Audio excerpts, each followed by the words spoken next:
Sahabat, Dr. Nicholas Kokalis akan berbicara di Konsensus 2025. Hal ini memang sudah diumumkan. Dr. Nicholas Kokalis di hari Jumat tanggal 16 Mei 2025 pukul 11.05 pagi atau waktu Indonesia bagian Barat pukul 18.05 pada maghrib. Ini adalah momen besar ya, pertemuan Konsensus 2025 di Toronto, Kanada akan membuka jalan bagi Pennybox menuju mata uang kripto yang digital inklusif yang akan digunakan pembayaran sehari-hari oleh manusia di seluruh dunia. Para pionir atau penambang mata uang kripto Pennybox di seluruh dunia dan bahkan masyarakat investor seluruh dunia menantikan hal ini. Pidato dari Dr. Nicholas Kokalis tentang artificial intelligence dan infrastruktur blockchain untuk memicu adopsi arus utama yang lebih luas lagi. Proyek mata uang Pennybox atau jaringan Pay ini memulai adanya perang berbasis nilai dari sebuah uang.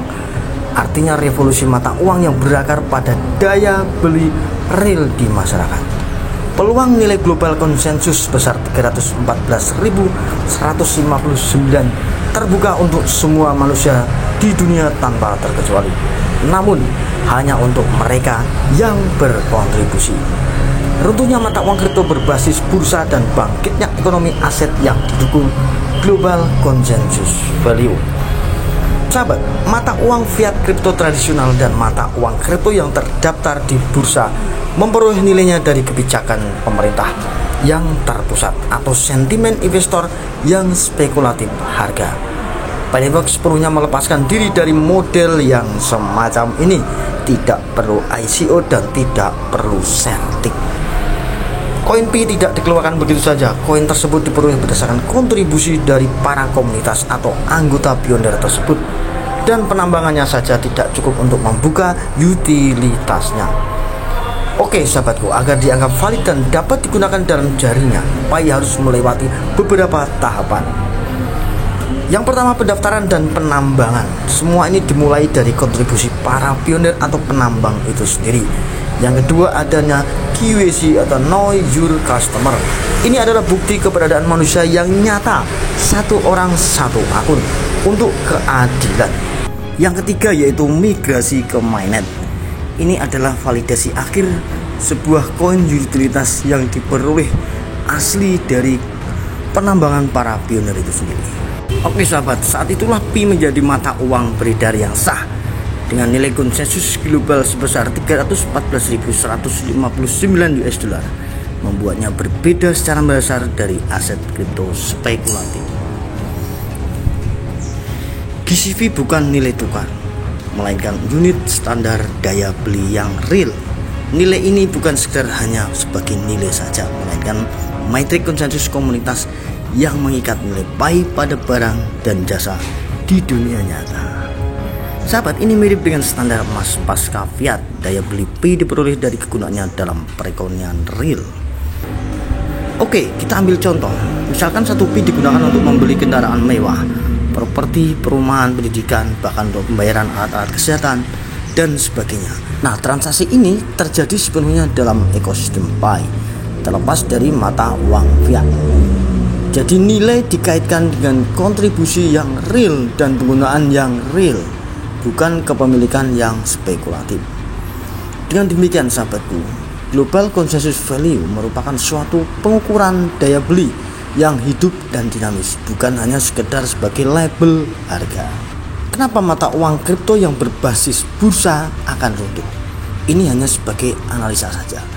Permintaan terhadap mata uang kripto tradisional bergantung pada dua pilar yang tidak mungkin akan berkelanjutan jangka panjang. Misalkan saja sebagai spekulasi investor atau kegunaan yang terbatas dalam pembayaran dan pengiriman uang.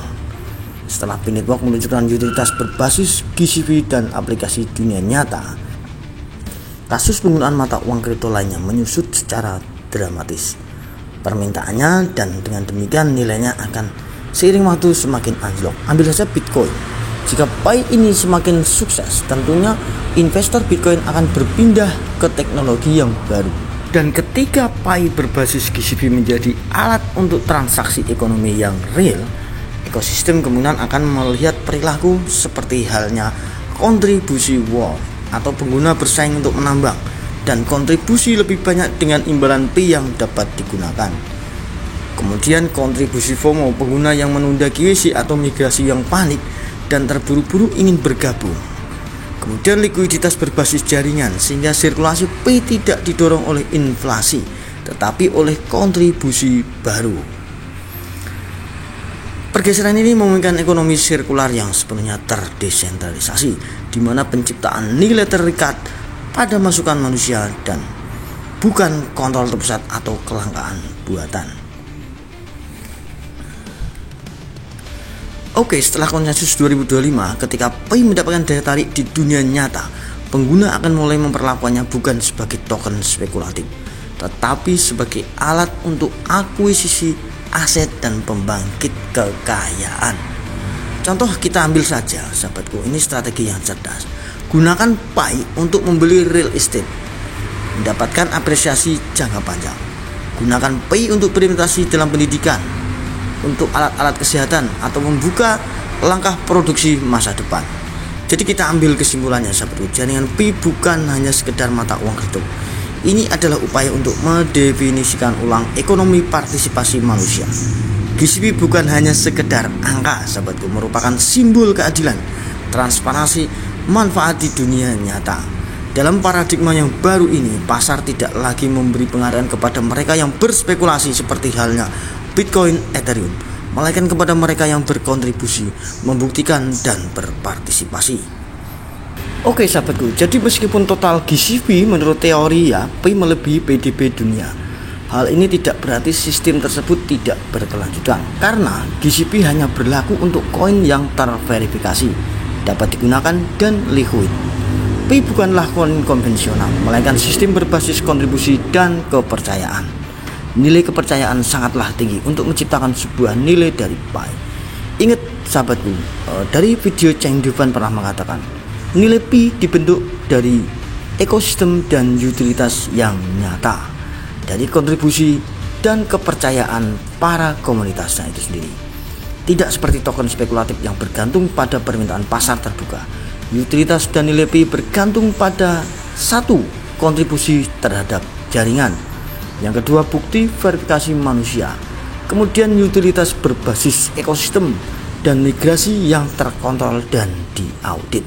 Jadi tidak harus 100 miliar Pi ini akan digunakan sekaligus.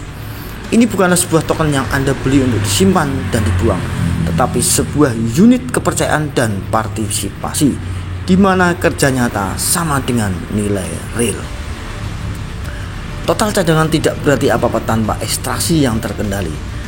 Jadi yang digunakan dari sistem Pi Network ini dirancang secara matematis dan ekonomis untuk membatasi nilai menjadi unit yang dapat digunakan dari waktu ke waktu berdasarkan kontribusi dan verifikasi.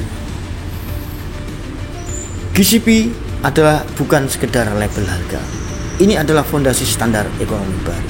GCP bukan hanya sekedar angka, tapi ini adalah unit logika ekonomi pasca fiat, karena kita akan menuju kepada kebebasan finansial.